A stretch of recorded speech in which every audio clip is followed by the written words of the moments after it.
Imagine it's a Saturday morning. You wake up early, grab a coffee, and sit down at your laptop. You're not browsing social media. You're not watching videos. You're doing what millions of people do every single weekend.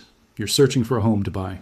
You type in your city. You set your budget, the one you saved up for, the one that took you 4 years to build, and then the results load. And everything is out of reach.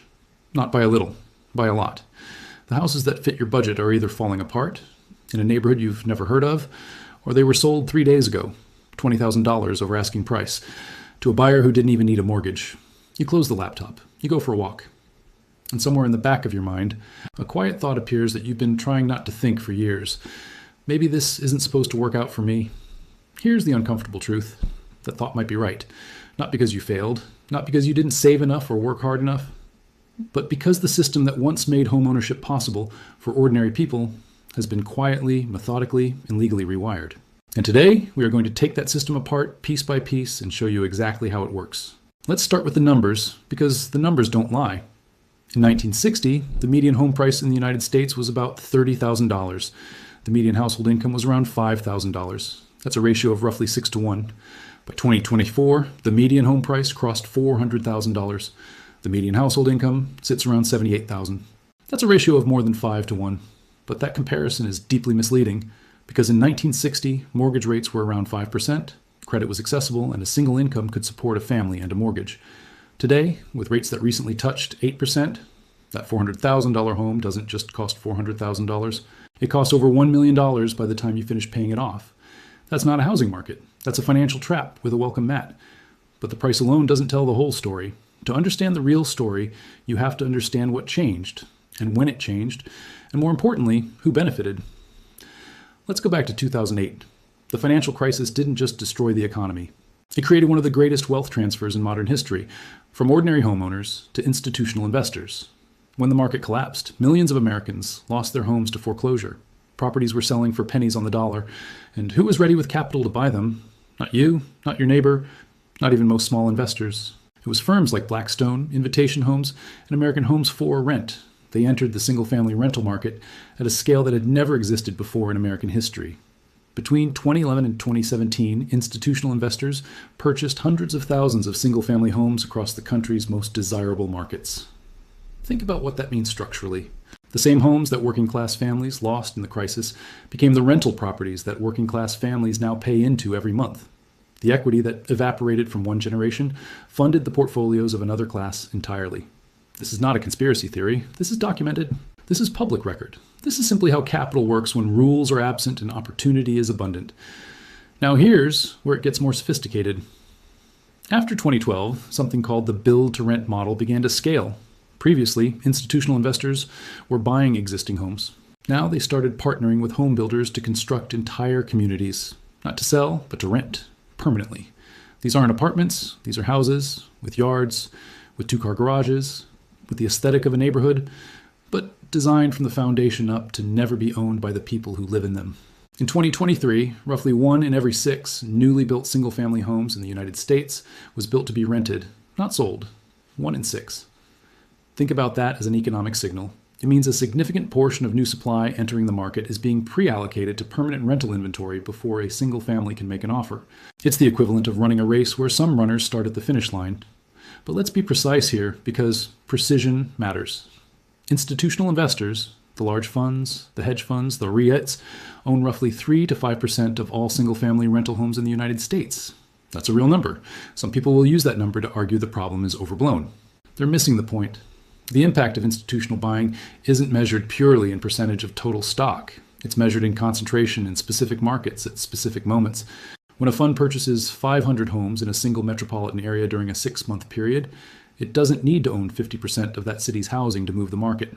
It needs only to absorb enough of the available supply at the right price point to establish a new price floor, and let individual buyers bid against a buyer who has no emotional attachment to any specific property and unlimited capital to deploy.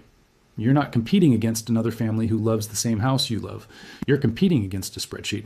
And this brings us to the deeper mechanism, the thing that most analysis misses entirely, the financialization of housing. For most of the 20th century, a house was understood primarily as a place to live. Its economic function was secondary. You built equity slowly, you stayed, you passed it to your children. But somewhere in the 1980s and accelerating through the 1990s and 2000s, housing was reframed, culturally, economically, and legally, as an investment asset, not just for the wealthy, for everyone. This reframing came with enormous marketing power. HGTV built an empire on it. Mortgage brokers sold it. Politicians promoted it. Your home is your greatest investment became the defining financial mantra of 2 generations. And when something becomes an investment, its value is expected to rise. Always. Indefinitely. Because that's what investments are supposed to do. But here is the fundamental contradiction that nobody talks about clearly. A house cannot simultaneously be an affordable place for people to live and a high-performing investment asset. These two goals are mathematically incompatible. If housing prices rise faster than wages, which they have, consistently for 40 years, then housing becomes more valuable as a store of wealth and less accessible as a place of shelter. Every homeowner who cheers their home's rising value is, whether they realize it or not, voting for the system that prices the next generation out. This is not a moral judgment. It is a structural observation. Now let's add the interest rate layer, because this is where the trap closes. Between 2020 and 2022, the Federal Reserve held interest rates near zero to stimulate an economy ravaged by the pandemic. Mortgage rates dropped to historic lows, in some cases below 3%. Home prices exploded.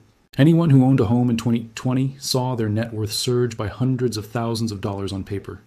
And then, to fight the inflation that partly resulted from that stimulus, rates were raised to the fastest pace in 40 years.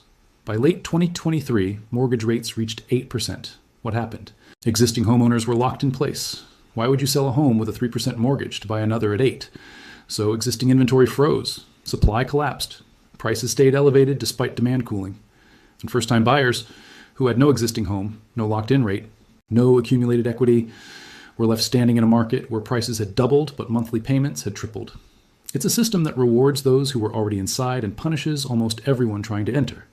In 1980, the average age of a first-time homebuyer in America was around 29. By 2024, that number had risen to 38. An entire decade of life, of equity building, of stability, of generational wealth creation, has been quietly removed from the timeline of ordinary people. Let's put this in historical context, because this pattern is not new. In medieval Europe, land was power. The aristocracy controlled the land, the peasants worked it, and the relationship between the two was precisely defined by who owned the ground beneath their feet. The Industrial Revolution broke that model, partially. Factory workers owned nothing, but the promise of a wage allowed a new middle class to eventually accumulate enough to purchase property. The post-war era in America was the high watermark of the democratization of property. The GI Bill, low mortgage rates, suburban development, and a growing industrial economy created the conditions for mass home ownership at a scale the world had rarely seen. But the conditions that produced that era were historically specific. They were not permanent. They were not the default. What we may be witnessing now is not a crisis. It is a reversion, a slow drift back toward a world where land is held by a small class of owners, and the majority of people pay rent to live on it. The names have changed. The mechanisms have become more sophisticated. But the underlying architecture of the relationship, those who own the land and those who pay to use it, may be returning as the dominant economic structure of housing. So what does this mean for you watching this right now? It means several things, and none of them require panic. They require clarity. First, housing is no longer a simple personal decision. It is a macroeconomic decision shaped by forces far beyond your individual choices.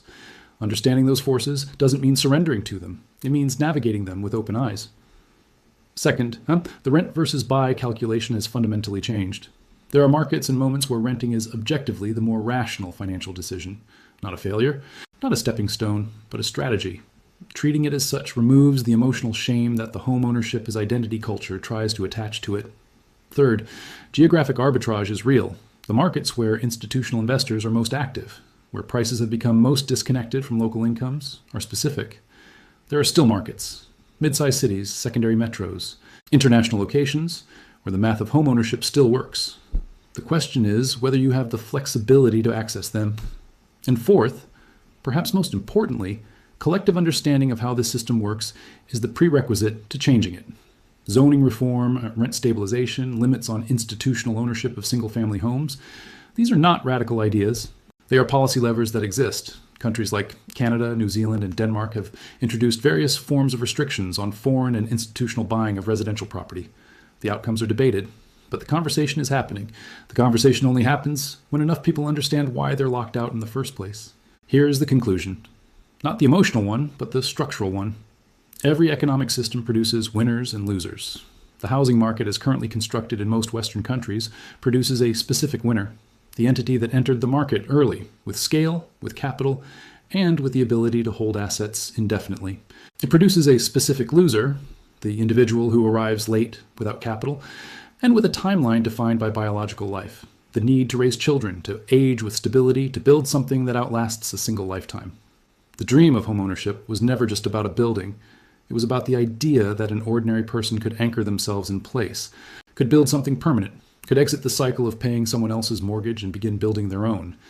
That idea isn't dead, but it is under extraordinary pressure from systems that have found it profitable to keep people perpetually paying rather than permanently owning. The most powerful thing you can do in response isn't anger. It isn't nostalgia. It's understanding. Deep, structural, historically grounded understanding of how the system works. Because the system only has power over you in the dark, and now you've seen it in the light. If this kind of analysis is what you come here for, the kind that takes apart a system and shows you how it actually functions, then you already know what to do. The algorithm won't find you again unless you make sure it knows you want to be found. Think about that.